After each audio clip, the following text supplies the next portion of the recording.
Hi guys, good morning. Welcome back to my channel. Sa video ito guys, babahagi ko sa inyo ang pagsagot ni Pangulong Bongbong Marcos sa mga katanungan ng ating mga kababayan. At binahagi din dito ni Pangulong Bongbong Marcos guys ang kanyang mensahe para sa Kapaskuhan. So ito guys, panoorin nyo ito. Sa dinami-dami ng problema na hinaharap natin sa opisina araw-araw, dumagdag pa sa iniisip ko itong mga tanong na natanggap natin.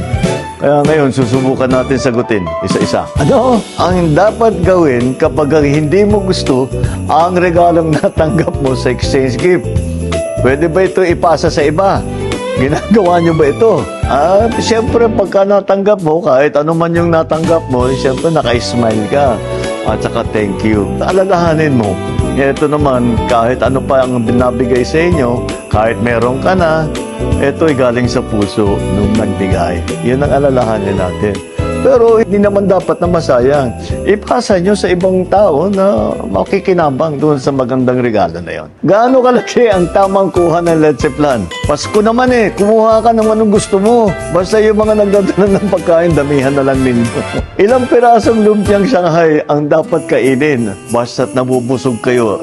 Again, Pasko naman dapat medyo mag-enjoy tayo. Huwag natin iniisip na kailangan magpigil sa ating kasiyahan. Kaya ulit, yung mga maghahanda ng pagkain, dami-damihan na lang ninyo para may baong pampauwi. Ano ang dapat sabihin sa kamag-anak kapag sinabi niya, "Uy, tumaba ka"?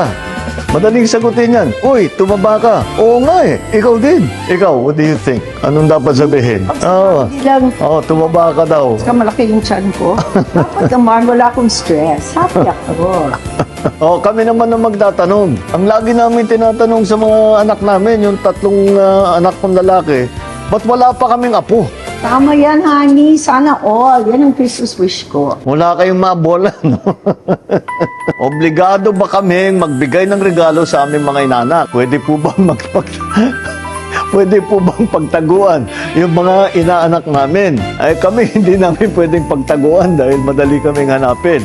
Kaya kompleto ang listahan namin doon sa aming mga inaanak at marami-rami din. Ngayon, yung iba siguro, pag hindi nyo talaga nakikita na o hindi na kayo nag-uusap, pag may app, pwede nyo na i-Gcash yung mga regalo ninyo.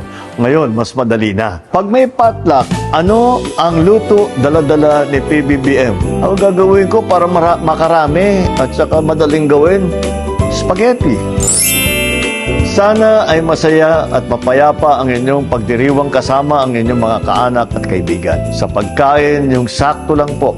Alam nyo naman, mataas ang mga kaso ng heart attack ngayong panahon dahil napaparami po ang kain natin ng taba. Ingat lang po sa pagmamaneho kung saan po kayo pupunta. At siyempre, mag-ingat sa mga paputok. Iwasan na natin yan. Doon na po tayo sa mga turotot at iba pang malingay na mga laruan. Para kumpleto at masaya ang pagsalubong natin sa darating na bagong taon. Merry Christmas! Happy New Year po!